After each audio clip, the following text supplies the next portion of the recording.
Ladies and gentlemen, good afternoon and welcome to the Chamber of Commerce of the United States. My name is Bill Little and I am the chairman of the National Chamber Foundation and president of the Quam-Nichols Company, a Chicago manufacturing business. I'm pleased to welcome you to another installment of the National Chamber Foundation's very successful and very influential CEO Leadership Series, made possible in part by today's sponsors: Baker & McKenzie LLP, the American Petroleum Institute, thank you, Red, and Aramco Services Company, as well as our series media partner, Congressional Quarterly. I'd also like to recognize Jim Jones, the President and CEO of the Chamber's new Institute for the 21st Century Energy, who are co-host of today's events. Jim? The CEO Leadership Series is just one of many agenda-setting programs run by the National Chamber Foundation. We're an independent public policy think tank affiliated with the United States Chamber of Commerce. The Foundation explores emerging issues that are critical to business, collects data, and forges a consensus business approach on these issues. Additionally, we develop a strategy for achieving workable solutions. The Foundation's agenda of more than 80 programs is focused on key issues driving American competitiveness, including 2 multi-year strategic initiatives: fighting piracy and counterfeiting, and fostering investment and growth by strengthening the U.S. capital markets. Now that I've told you a little bit about the National Chamber Foundation, let me say a quick word about our surroundings today. We're gathered in the Chamber's historic International Hall of Flags, named after the overhead banners of 12 great explorers who planted the first seeds of freedom, free trade, and free enterprise in America. While the names of these explorers invoke a deep sense of American history, this room itself has an impressive history. Just this year, so far in this year, 5 heads of state and numerous foreign ministers and high-ranking government officials have delivered speeches to the American business community in this room. Like many of his predecessors, President Bush has spoken in this room more than 6 times.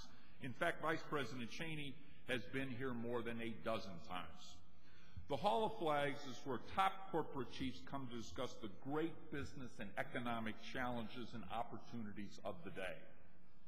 In just the last few months, Coca-Cola Company Chairman and CEO Neville Isdell and EADS CEO Thomas Enders have visited as part of our CEO Leadership Series. Today we have the privilege of hearing from Jim Mulva, Chairman, President, and Chief Executive Officer of ConocoPhillips. This is a very timely and important visit for the Chamber and our country to hear from an energy industry expert and leader such as Jim Mulva. Jim has worked in the energy industry since 1973. He was chairman and CEO of Phillips Petroleum Company when he orchestrated the company's $16 billion merger with Conoco 5 years ago.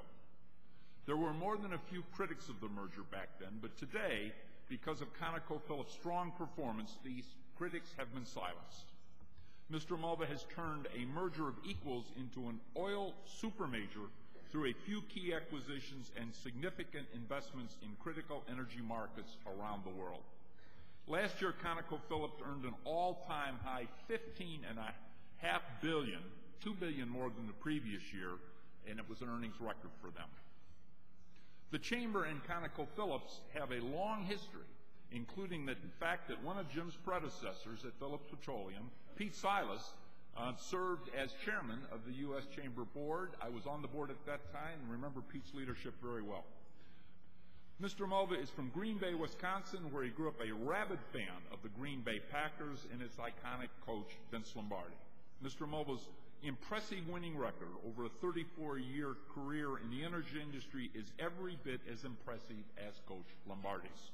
Ladies and gentlemen, please join me in welcoming Jim Mulva.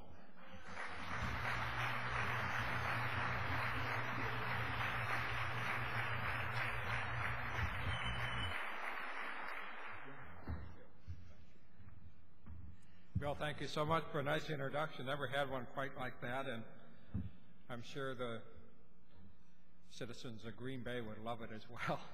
Anyway, let me start with the presentation speech that I have today. And so, ladies and gentlemen, I thank you very much for being here today, and I'm very pleased to have the opportunity to provide my thoughts on the energy situation and to offer ideas on what our American policymakers should do to enhance future energy security.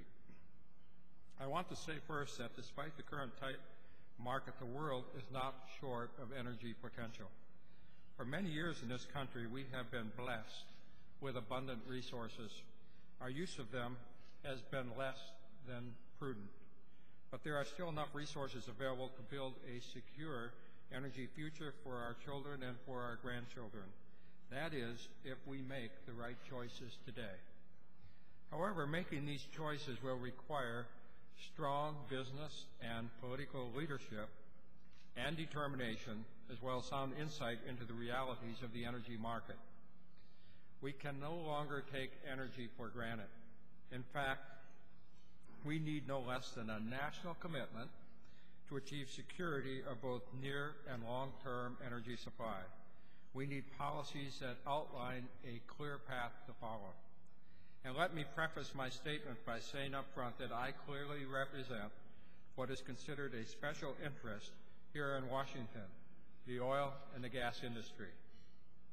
So it is with great care and purpose that I say that we need leadership that looks beyond the wishes of special interest groups and instead chooses to address the needs of American citizens.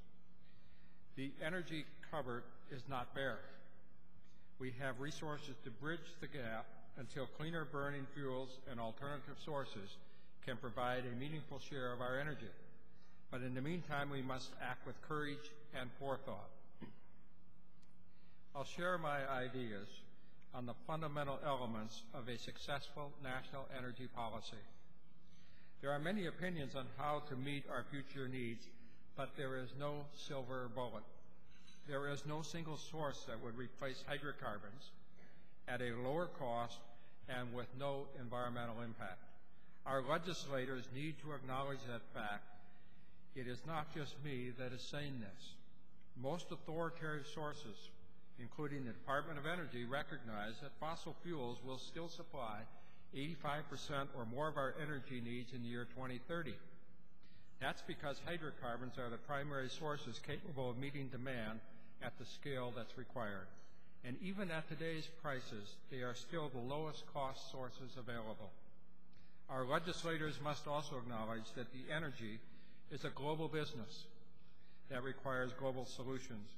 We must cooperate with exporting nations.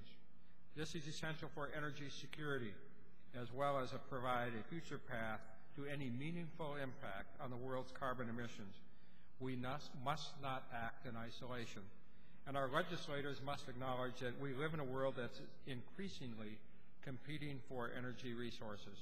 If we want to retain our world leadership, we must have sound energy policy that enhances our competitiveness and our economic strength.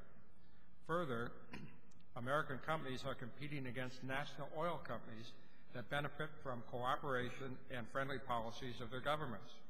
In comparison, too often our government works to punish American companies. Legislators must keep in mind, when considering new regulatory and tax policies, that would reduce our competitive position in the world. By recognizing these points, they could develop a policy that begins to deal directly with the issue of national energy security. Before getting into specifics, I'll provide some further background on the energy market. Let's start with the fact that reliable and affordable energy is essential for economies to prosper and to grow. World population is expanding, economies booming, and as a result, energy demand is rising. In recent years, existing producing fields and refineries have been pushed at close